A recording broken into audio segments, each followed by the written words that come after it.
Alexis Mudd from the Randolph County Farm Bureau Ag in the Classroom program, and I'm here today with Andrew Luthi and Isaac Luthi at Peach Blossom Hill.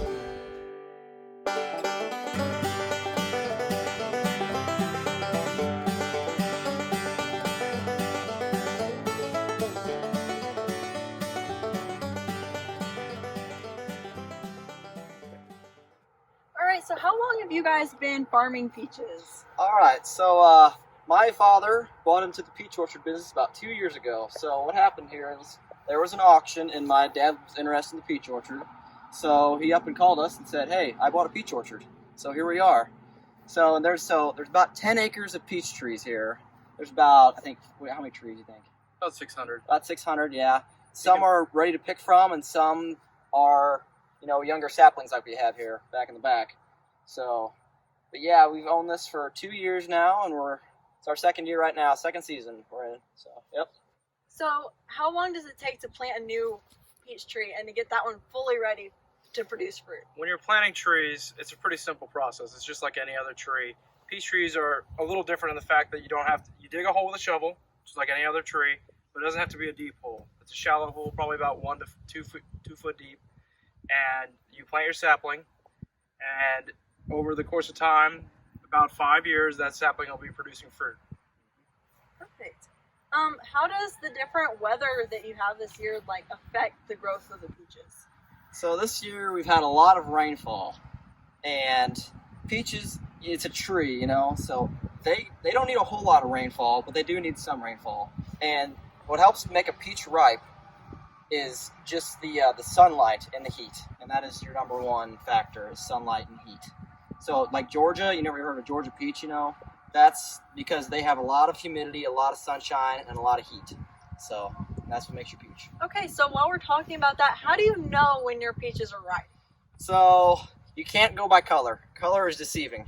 So what you do, you find a peach, and usually we just call it the touch test. Touch test, yes, that's it. So what you do is you go to a peach. It's a smaller peach, but it's still a really good peach. You go up to it, and if it feels firm, like it feels like a softball, that means it's not ready yet.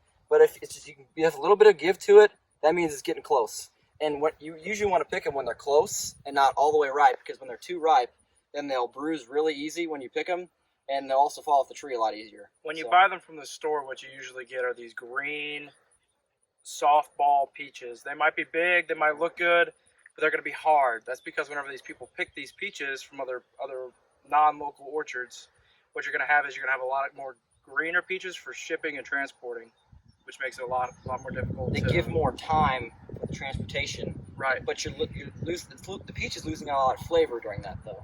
So you got to pick them. The last week of a peach ripening is what probably makes the flavor. Mm-hmm. So whenever you miss out on that week of sunshine and humidity, that's whenever you're going to get these flavorless peaches. Mm-hmm. All right. So personally, what is your favorite food that you make from peaches? I'm gonna go with peach cobbler. That or just the peach themselves. You can't go wrong with a good peach cobbler. But I just like picking a peach off the tree, slicing it open, twisting it, biting into it. That's what I like. And I like the white peaches myself. So there's nothing like a peach fresh off the tree. Yes, there's all different kinds of varieties too.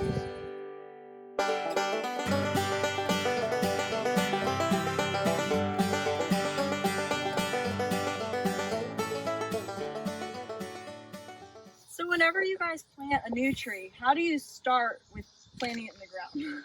So whenever we plant these trees, we don't start from a seed, as many people think. The pit in the middle of the peach is what we don't use that. So what we do is we order them from an orchard or a nursery and somewhere else, and then they'll ship in these new saplings, like you see here, or different varieties such as, we got clingstones, freestones, and all that kind of stuff. So you can buy all different types of sizes. This is a bigger one. We usually try to buy the bigger ones, so that way they produce faster, and we're not waiting 2 years for a sapling like this to grow to a sapling like this. So it's just time is money when you're out here, and you got to crack down and buy the good stuff. When you buy from a nursery, you can buy a 1-year-old tree, mm-hmm. a 2-year-old tree, or a 3-year-old tree, but you usually don't want much older than that. Otherwise, more risk. It gets far too big and right. and difficult to transport. Mm-hmm. And then we actually bought some smaller trees over there a while back, but I don't know why, but I always like the bigger ones because one, they're easier. The bigger ones are, it's harder to run over them with the lawnmower. So the smaller ones are kind of hard to find, but as you can see, we put these tree protectors around them if you're wondering what those are. So what happens is we have a big deer problem here. Probably all orchards do. Deer, they love fruit, And what happens is when they're losing their antlers in the spring, they come up and rub the trees, and they'll actually kill them. Like we had a few of them last year, they just shredded them. They strip the bark off the side of the tree, and then that tree dies. And then just other pesky animals. We got raccoons. They like to eat all kinds of peaches, and then birds. You get one peck out of they usually go around peck one peach, and then that peach is done. You can't put that in a bag. When it comes to raising peaches, pretty much every animal is against. Every animal is against. It's just.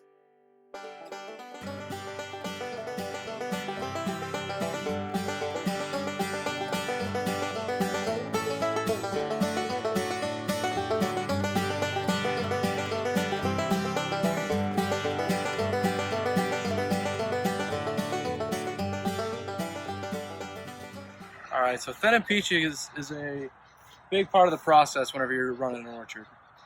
Whenever these peaches come in, they grow in clusters like you see here. And this isn't properly thinned. And you're going to miss a few spots whenever you go through 600 trees. But whenever you're thinning, ideally you would want a peach every 4 to 6 inches on a tree. So whenever you're looking at this here, this right here is proper spacing. That allows your peaches to get a good size and a good flavor. If you don't thin your peaches, what you're going to have is giant clumps, a lot worse than this, believe it or not. It looks like grapes on there sometimes. So. That's right. They're going to look like marbles. Mm-hmm. And what this does is it makes your peaches are a lot smaller if you fail to thin them, and they don't have the flavor that the other ones would have. Also, these, whenever you don't thin them, it's bad for the trees. You're gonna hurt the limbs, and you're gonna hurt the peaches. It's all part of the process.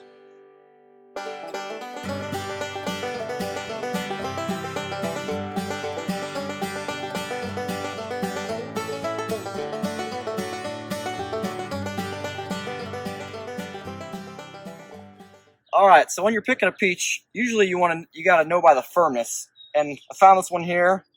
It's ready to go. So usually when you pick a peach, it's nothing really to it. You grab it and you pull gently, and it comes off pretty easy when it's ripe. So this is a nice sized peach. This is your average peach. So we're gonna cut this open like you're gonna eat it. So we're just gonna cut it in like that. And this is what you call a freestone peach. So the seed comes right out, no problem. And it's really good for baking, or if you're cooking, or canning is good too. So usually you would do that. And then you would take this and you twist it just like that. And that's what the inside of a peach looks like. And this peach is ready to eat today. And there's the pit. So the pit usually contains the seed of the peach. And you don't want to eat that, though. It's actually poisonous if you eat that. So don't eat a whole lot of these. But they're very good for you. And yeah, it's just your average peach there.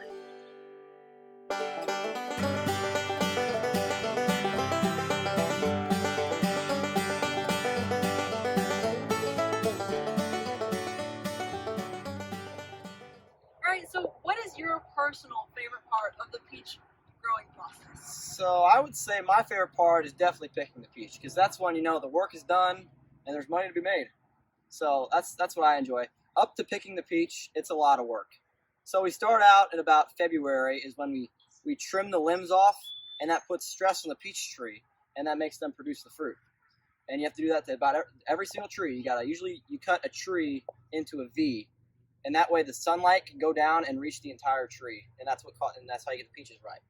And then after that, you got to pick up all the sticks, which is a lot of fun, let me tell you.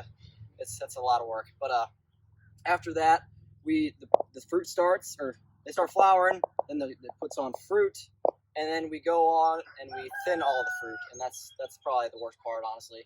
You have to go around every tree with a piece of pipe and knock all the ones off that you don't want. And that, to get your size and your flavor, like we said earlier. So, yep, and then like I said, peach picking is definitely the best.